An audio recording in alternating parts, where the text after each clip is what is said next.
শখের বয়সে গিয়ে মানুষ সৌন্দর্যের প্রেমে পড়ে।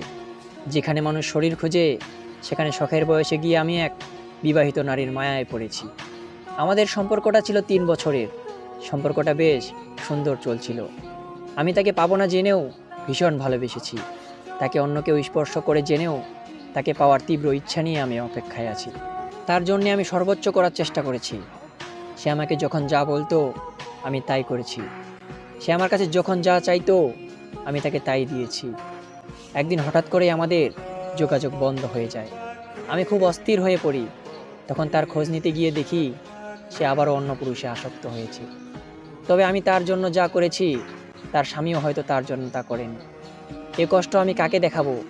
তাই নিজেকে কষ্ট দিয়ে নিজের পাপের প্রায়শ্চিত্ত করি।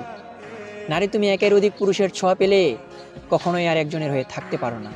তবে তোমার উদ্দেশ্যে একটা কথা বলি, নারী, তুমি হলে সুখের পায়রা। তুমি শুধু সুখ খুঁজতে জানো।